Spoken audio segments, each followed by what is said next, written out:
Today on Teuty's track analysis, we have the track of the day for the 15th of May, Gilneas the Market by Ealipse. Gilneas the Market is a mixed surface track made primarily from the grass and dirt surfaces. However, there are plenty of small road sections throughout the track, as well as a sausage section.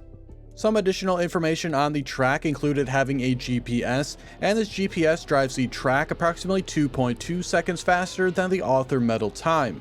The track also contains just a single finish line. And in terms of difficulty, I found the track to be slightly harder than an average track of the day, rating it a 6.5 out of 10. I did not feel the same way about the medal times, however, finding them extremely easy, with my personal best of a 44.720 coming in over 2 seconds ahead of the author medal time of 46.996. Of course, this is ahead of the gold medal time of 50 seconds, the silver medal time was 57 seconds, and the bronze 1 minute and 11 seconds. And moving on to the route analysis for the track, we are using the current world record Ghost, driven by 12th. They had a time of 43.756, which is just about 1 second faster than my personal best.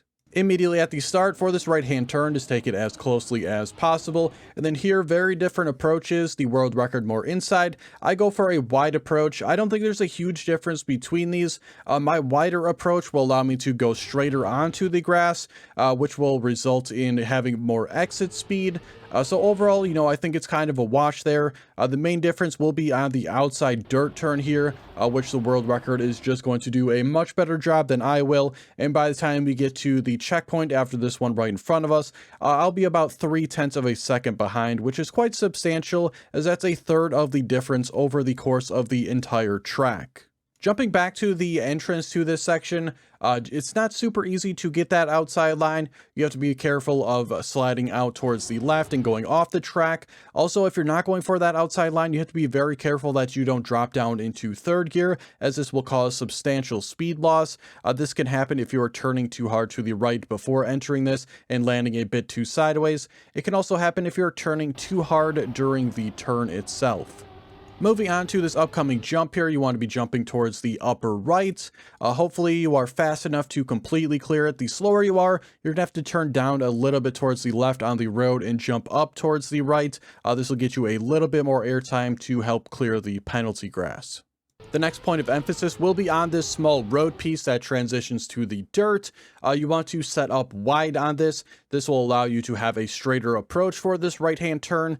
My inside line here is going to cause me to have to turn a little bit more towards the right, and this is going to cause me to lose a little bit of speed and distance compared to what the world record line was. Once you get onto the sausage parts, you want to make sure you are staying on the left-hand side and slowly transition your way over to the center parts. Too quickly over the center and you are going to get airtime and go flying off the track. As far as the next grass section here, just a nice, smooth, mostly inside line throughout the entire part.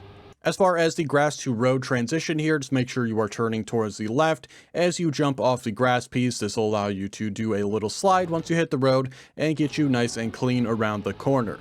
Coming up, we have this little wall ride part here, and really throughout this entire grass section, you want the best inside line as possible. Here, I turned a little bit late coming off the road, so I end up a little bit wide, and this is going to mean I go a little bit higher on the wall ride and lose a little bit more distance. It also did not set me up great for the entrance to this dirt section here, which you can see the world record enter on the very right side, and they'll take that very right side straight down. Right after that, you basically need to take an extremely tight left-hand turn. This is because the next right-hand turn also needs to be on an extremely tight line if you want to have a decent line through that next part. This left-hand turn even so tight that the world record is driving over some of the penalty grass. But moving up, you can see this extremely tight inside line that you want around this corner here. This is so tight that even in replay, I looked at it very close up and actually did hit this pole here, but for whatever reason, and lucky for me that it didn't cause a slowdown. The thing that's going to cause a slowdown for me here is driving a little bit more over this penalty grass, and on top of that, the penalty grass has a little lip on the front that causes my right side tires to come off the ground a little bit here, and this is what's going to cause me to lose a little bit of speed. And that takes us to this left-hand dirt turn here, which is by far the hardest part of the track to get cleanly. It's extremely easy here to fly out the right side of the track, both on the initial jump and later on the secondary parts of the turn. Also very easy to fly out towards the right. Overall, I don't have a ton of great advice for you here. I'm not very great at this myself. I got extremely lucky that I made this one halfway decent and got out of it with some speed. Hopefully on the exit, you have a decent opportunity to leave somewhere towards the upper right side. Preferably, the smoothest transition possible is just below the brighter sand. Then just keep on turning left until this jump here, which you want to end up on the left-hand side as well. And once you are on that left side, you just want to drive straight to the finish. And that is it for today's analysis. I hope you enjoyed. If you did, be sure to like the video and subscribe.